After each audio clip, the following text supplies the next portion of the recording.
Alas 3 pa lamang ng umaga ay gising na sila. Naghahanda ng kanilang sarili para isagawa ang kanilang naging panata sa Diyos na gawain. Ang pang-umagang pananalangin.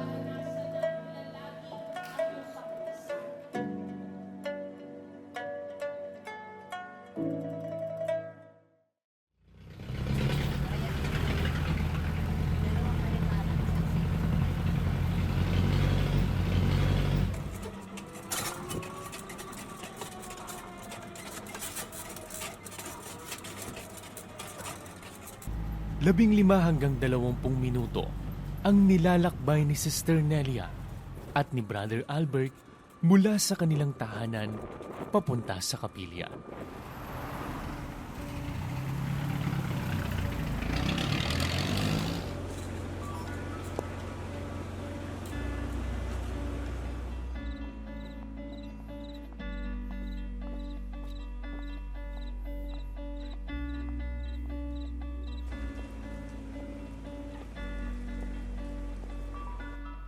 Pareho na silang may edad, pero hindi nila ito iniinda dahil sa kanilang naging panata sa Panginoon bilang mga prayer worker o mas kilala bilang mga prayer warrior.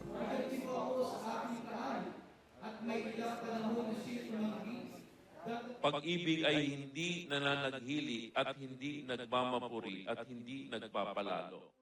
Mataimtim na pinapakinggan ng mga salita ng Diyos na kanilang kailangan bago isagawa ang paglapit sa Diyos sa pamamagitan ng panalangin. Sapagkat pa lamang itinagpala mo ang bawat isa sa banal po na pangalan ng aming Panginoon Jesus. Amen.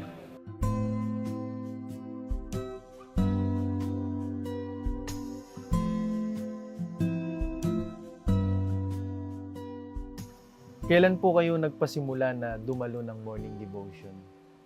1985 pa kaya lang, hindi ko masyadong natuloy-tuloy kasi maliliit pa mga anak ko noon. Pero nitong nag-pandemic, doon ako nagsimula. Natuloy-tuloy na hanggang ngayon. Nagagawa ko na rin po yung devotion pero hindi regular.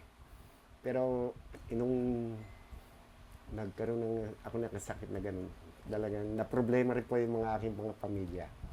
Dahil ganun, ginugulo ko sila. So pumasok pa sa akin na wakasan na ang buhay ko kasi mag-suicide.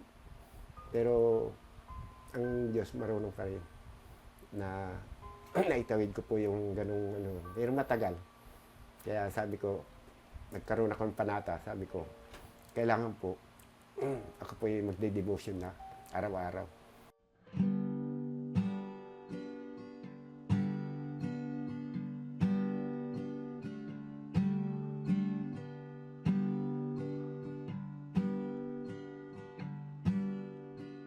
Hindi po ba kayo nahihirapan na napakaaga po ninyong gumigising para dumalo ng devotion? Actually, nasanay na po ako. Pagdating ng mga 2:33, gising na po ako. Maski walang devotion, di ba Sunday, wala namang devotion. Ganun pa rin ang pagising. Kasi may body clock na ako na maski kunyari, alam niyo naman sa practice sa mga choir, sa mga malalaking gawain, pa-practice kami sa Maynila pa, dumarating ako ng 1:00 ng gabi. Dumarating kami rito 1:00. Pagdating ng 3:00, gising pa rin ako, devotion pa rin. Kaya sabi ng mga kasama ko, ano ba, nakakapag-devotion ko pa rin? Dahil hindi ka, oo. Kasi yun ang panato ako na na hindi ako dapat mag-absent maski isang araw lang. Pag tuwing daling araw, ano na yun, automatic nagigising ako ng 3 o'clock. Basta hingin ko nang nagigising ako ng 3 o'clock. So, 3 o'clock po, talaga nagpe-prepare na po kayo? Nagpe-prepare na ako noon. Mga 4, papunta na ako ng church. Minsan natatagalan ako kasi. Minsan ang tagal ng sasakyan. Pero pag minsan naman, madali naman. Okay lang naman sa akin. Araw-araw hindi sila naglilikat sa pakikibahagi sa pang-umagang pananalangin.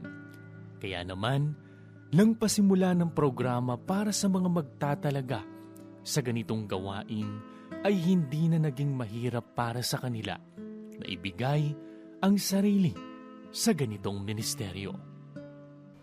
Year 2023 po na ilunsad ang Breakthrough.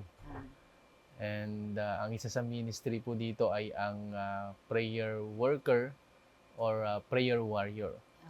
Pero kayo po, hindi pa po nailulunsad ang Breakthrough, ay talagang dedicated na po kayo sa prayer. Para sa akin kasi, ang pagiging prayer worker, kailangan natin kasi sa buhay natin, sa mga kahilingan natin, sa mga ninanasa natin, kailangan ilibig sa Panginoon. Ano kasi, tinugon na kasi ng Panginoon yung aking kahilingan noon na isa sa aking mga anak ay magtalaga ng buhay. Iyon ang pinag-ahawakan ko. Na tinugon ng Panginoon ng mga kahilingan ko. Kahit kami naghihirap, kahit kami iniwanan ng kanilang ama, iyan ang kalakasan ko ang may tawagin ng Panginoon sa pamilya namin. Hindi ko kasi maiwasan umiyak kasi. Naranasan ko kasi yung hirap. Minsan walang pamasahe. Inano ko na lang sa Panginoon, hindi ako pababayaan ng Panginoon. Mapagbiyaya naman ng Panginoon. Kasi sabi nga, hindi ng Panginoon, lahat ng ginawa mong hindi niya kakalimutan. Parating may pangako. Tulad yan, wala akong karamdaman, sipon lang. Pero tagal na. Kasi ang mga attendance ko, taon na talagang the whole year wala akong absent. Siguro, 3 years na siguro. Wala talagang absent eh. Pinipilit ko po yun. Maski sa devotions, sabihin ni Pastor Late, ilan na lang kami. Ako pa rin po yung nakaupo doon sa unang upuan sa lalaki. Madali lamang nagawain ang manalangin. Hindi kailangang pag-aralan. O kaya naman ay pagplanuhan. Tuhod na iluluhod at mga labi na uusal ng panalangin lamang ang puhunan upang isagawa ito. Ngunit bakit nga ba hindi lahat ay kayang pagtalagahan ang ganitong ministeryo? Isa po sa hadlang para sa isang kapatid na makadalo sa devotion ay yung pagiging conflict sa work. Unang-una, problema sa bahay. Pangalawa, kakulangan sa pinansyal. Schedule po ng work sa work kasi super aga po ng schedule sa work and traffic pagka sobrang na late ang alis sa bahay. Pero kung ikukumpara sa dedikasyon ng ating mga prayer workers, tila hindi ito sapat na dahilan para hindi maisagawa ang pananalangin. Isipin po ninyo, alas 3 pa lang ng umaga, sila ay gumigising na, nagpe-prepare na para umattend ng morning devotion. Umulan man, bumagyo, hindi ito nagiging hadlang sa kanila para makapanalangin sa ating Panginoon. At ang isa sa pinangahawakan po nila ay ang mga salita ng Diyos na kanilang napapakinggan sa mga sugo ng ating Panginoon, na hindi mawawalang kabuluhan ang kanilang gawa sa ating Panginoon.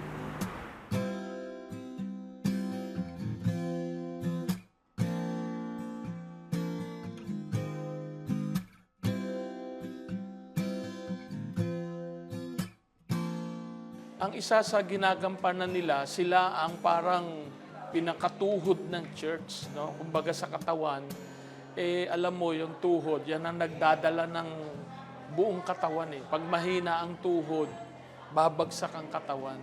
Pero dahil sila ang pinakatuhod natin at lagi silang nagpe-pray, lagi silang humihingi ng tulong sa Diyos, nakikita natin na ipinagtatagumpay ng Diyos ang ating mga gawa. Malaki ang nagagawa ng panalangin sa ating mga buhay, lalo na sa ating pananampalataya. Ngunit ang magtalaga sa ganitong ministeryo ay magagawa lamang ng isang mananampalataya kung may tamang pagkaunawa at may malalim na pagkakilala sa Diyos na kanyang nilalapitan, kagaya ng pagtatalaga ng ating mga prayer workers.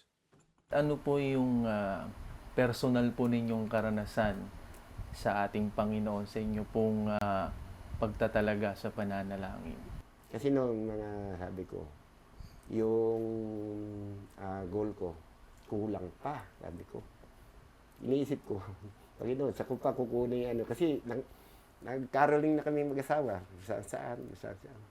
Tapos dito, sa aming subdivision, dahil kilala ako, officer din ako ng samahan dito. Sabi ko, Panginoon, ano bang dapat na para maka-reach ko po yung goal sa caroling. Pag ano ko na sa dito sa video, pambira, may pera sa talo. Wala mo yung pangalan. E di siyempre, hindi mo pwedeng tanungin kung sino, wala mga tao 2,000 bagong-bago. Tamang-tama sa ano ito pang-goal ko. Ay, naka-reach yung goal ko, kaya naka-akira ako sa stage. Praise God. Kaya biyaya, kasi hila 2K doon sa harap ng dito sa bangko dito, yung parada ng mga sakyan. Wala naman titingin ako kung sino may mga tao, baka siguro nalaglag na. Siyempre, sa Panginoon na yun, bibigyan na sa ano. Praise God. Kaya, isang bagay na kapasalamat ako na sa Panginoon na yung iniisip mo na gusto mo mangyari, na ibibigyan niya. Kailangan ko kasi noon kasi ang bahay namin nakuha na ng SSS. Problema ko yun. Problema namin ng mga anak ko. Kung saan kami kukuha ng pagbayad. Ang ginawa namin noon, lumapit na lang kami sa SSS. Nakiusap kami na hindi kami aalis dito. Uhulugan na lang namin ng kaya. Bumayag naman yung SSS. Basta anak o kamag-anak ang kukuha. Kaya hindi kami nakaalis dito. Kaya malaking pasasalamat ko sa Panginoon kasi panalangin ko sa talaga noon Dito ko kasi nakilala Panginoon Dito ako naging fourth watch sa bahay na to. Kaya sabi ko hindi ako aalis dito. Kasi dito ko nakilala ang Panginoon. Pinagkaloob naman ng Panginoon na maibalik sa amin. Ngayon, sa amin na talaga to, sa mga anak ko na hinuhulugan na nila ngayon. Biyaya ng Panginoon. Ang mga sugo ng Diyos ay patuloy na nananawagan sa atin na magtalaga sa gawain ng pananalangin. Hindi lamang ito daan para tugunan ng Diyos ang ating mga kahilingan. Sa pamamagitan din nito ay binabakuran natin ang ating mga sarili at ang ating sambahayan laban sa mga gawa ng masama. Ang mga prayer workers na kagaya nila Sister Nelia at Brother Albert ay kahanga-hanga ang kanilang pagtatalaga, gaya rin naman ng mga sugo ng Diyos na matyagang nagtuturo nito sa atin, kung saan ang panalangin ay hindi lamang ministeryo na dapat pahalagahan, kundi bahagi ng araw-araw na buhay na dapat pagtapatan.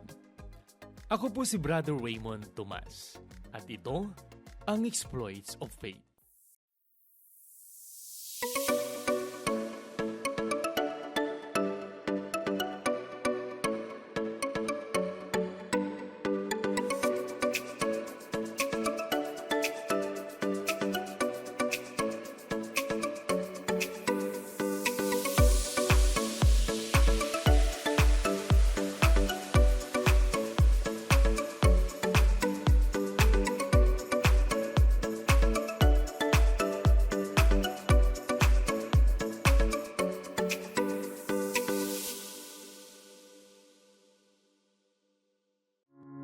Join us as we continue to spread the message of truth through Fourth Watch Media. Prayer Power. Fourth Watch News. Apostles' Take. Exploits of Faith. oras ng katotohanan classics. Home Free Radio Philippines and USA. Hora de la Verdad. Sure Word Magazine. Life Radio Lucena. Life Radio Santiago. Wherever you are, we are with you, bringing the truth of God's Word and changing lives one broadcast at a time. Stay tuned, stay inspired, and always keep your eyes on Fourth Watch Media, evangelizing the lost, edifying the saints.